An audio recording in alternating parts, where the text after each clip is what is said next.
नमस्कार दोस्तों। क्या आपको पता है कि अंग्रेजों ने हमारे ऊपर 200 साल राज करने के लिए जिन ऑफिसर्स का इस्तेमाल किया, उन ऑफिसर्स का इस्तेमाल आज भी किया जाता है। जी हाँ, फर्क सिर्फ इतना है कि पहले वो ऑफिसर्स अंग्रेज हुआ करते थे, आज वो ऑफिसर्स हमारे देश के अपने नागरिक भारतीय होते हैं।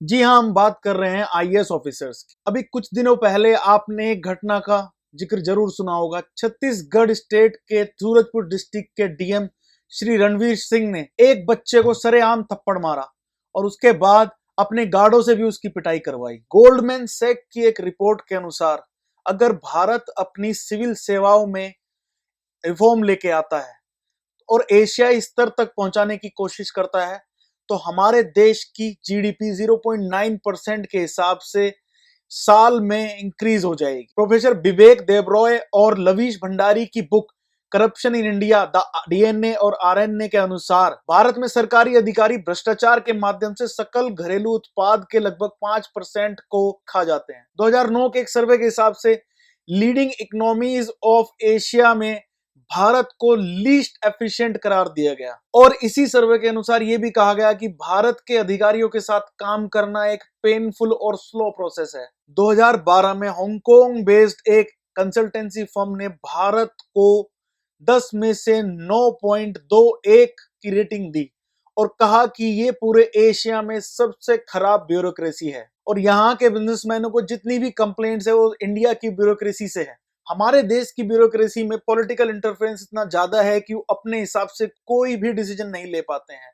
जितने भी स्ट्रेटेजिक इंपॉर्टेंस के गोल हैं उसमें राजनीतिक दखलंदाजी की कोई जवाबदेही तय नहीं होती। आईएएस मीटिंग में एक बहुत ही एक्सपीरियंस्ड आईएएस ने कहा था कि हमारे देश में नेताओं को 5 साल में हटाया जा सकता है, लेकिन जब कोई आईएएस ऑफिसर अपनी कुर्सी पर बैठता है तो वो अपने पूरे कार्यकाल को लगभग 35 साल उस सर्विस में बिताता है, जिनको हटाना बहुत ही मुश्किल है। ट्रांसपेरेंसी इंटरनेशनल के 2005 के सर्वे के अनुसार उन्होंने बताया कि भारत के 92% लोगों को फर्स्ट हैंड एक्सपीरियंस होता है जब वो किसी सरकारी कार्यालय में जाते हैं रिश्वत देने का।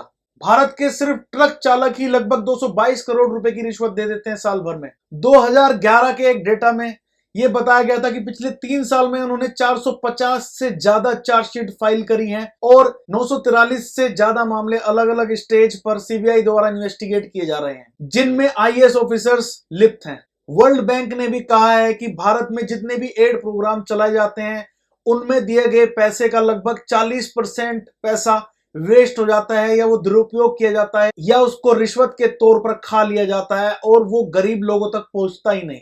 2006 की रिपोर्ट के अनुसार बिल्डिंग कंस्ट्रक्शन और रोड कंस्ट्रक्शन में जितने भी लोग लिप्त होते हैं वो सरकारी अफसरों से पैसा देकर अपना काम कराते हैं और उन अफसरों का एक सिंडिकेट बन चुका है जो कि बहुत ही ऑर्गेनाइज तरीके से रिश्वत लेने का काम करता है। सरकारी संपत्ति की भी चोरी करने में हमारे देश के नौकरशाह पीछे नहीं है। वो अलग अलग म्युनिसिपल कॉर्पोरेशन, नगर निगम या जितनी भी सरकारी संस्थाएं हैं जो इलीगल तरीके से जमीनों का अधिग्रहण करके और बड़े बड़े कॉर्पोरेट्स को बहुत ही कम दामों में इनको बेच देती है। हमारे देश के सुप्रीम कोर्ट ने भी अपने एक जजमेंट में कहा हमारी इंडियन ब्यूरोक्रेसी की जितने भी कामकाज हैं उसकी गिरावट का कारण पॉलिटिकल इंटरफेरेंस है। अक्टूबर 2013 में TRS Subramaniam and others versus union of India judgment में सुप्रीम कोर्ट ने गवर्नमेंट ऑफ इंडिया और स्टेट गवर्नमेंट को इंस्ट्रक्शन दिया था कि वो जितने भी आईएएस ऑफिसर्स और सिविल सर्वेंट है उनका टेन्योर फिक्स करें। कोर्ट ने यह भी कहा कि जो सीनियर ब्यूरोक्रेट्स हैं वो लीडर्स के दिए गए ओरल इंस्ट्रक्शंस को राइट डाउन करें ताकि बाद में पता लगाया जा सके कि उन लीडर्स ने किस तरह की इंस्ट्रक्शन दी थी। सुप्रीम कोर्ट के इन फैसलों का इंडियन ब्यूरोक्रेसी ने बहुत अच्छे से स्वागत किया था, लेकिन आज तक भी समस्या जस की तस है। हालांकि ऐसा नहीं है कि सिविल सर्विसेज में रिफॉर्म की कोशिश नहीं करी गई। Defence minister A K. एंटोनी ने सेंट्रल सिविल सर्विसेज अथॉरिटी के गठन की बात कही थी। उन्होंने कहा था कि हायर ब्यूरोक्रेसी पे नजर रखने के लिए इस संस्था को बनाया जाना बहुत ही जरूरी है। हमारे देश के प्रधानमंत्री नरेंद्र मोदी जी ने भी हमारे देश की सिविल सर्विसेज में बहुत सारे रिफॉर्म करने की कोशिश करी है। 2014 से पहले जितने भी आईएएस ऑफिसर रिक्रूट होते थे वो डायरेक्टली डिप्लॉय किया जाता था स्टेट कैडर में, लेकिन 2014 के बाद जितने भी आईएएस ऑफिसर रिक्रूट होते हैं वो पहले सेंट्रल मिनिस्ट्रीज में जाकर गवर्नमेंट के जो स्ट्रेटेजिक गोल्स हैं सेंट्रल मिनिस्ट्री में अलाइन करा जाता है, ताकि वो जान सके कि हमारे देश के जो स्ट्रेटेजिक गोल है उसे कैसे कंप्लीट करना है। 2020-21 से हमारी गवर्नमेंट ये भी कोशिश करने जा रही है कि जितने भी आईएएस ऑफिसर्स हैं वो सिलोज में काम ना करें, यानी कि वो अलग अलग काम ना करें, उनका एक अलाइनमेंट हो, उनका एक कोऑर्डिनेशन हो, ताकि हमारे देश के जितने नेशनल इंटरेस्ट हैं उनको पूरा करा जा सके। हमारे देश के प्रधानमंत्री जी ने डोमेन एक्सपर्टीज पे भी ध्यान दिया है, यानी कि जो लोग जिस डोमेन के एक्सपर्ट हैं वो उस पर्टिकुलर मिनिस्ट्री या डिपार्टमेंट में बड़े पदों पर काम कर सके।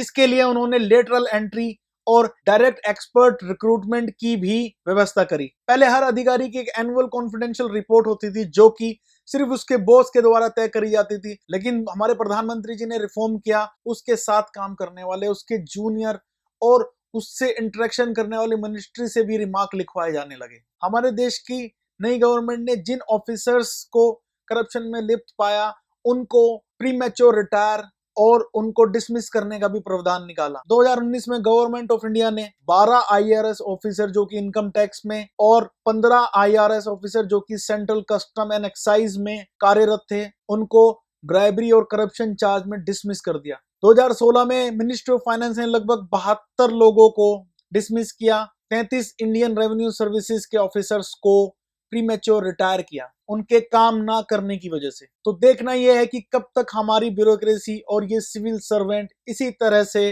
अपना एटीट्यूड बरकरार रखते हैं। मैं आशा करता हूं कि आपको ये वीडियो जरूर इंफॉर्मेटिव लगी होगी। तो दोस्तों, अगर आपको ये वीडियो अच्छी लगी हो तो please like this video and subscribe our channel mango voter. Thank you so much.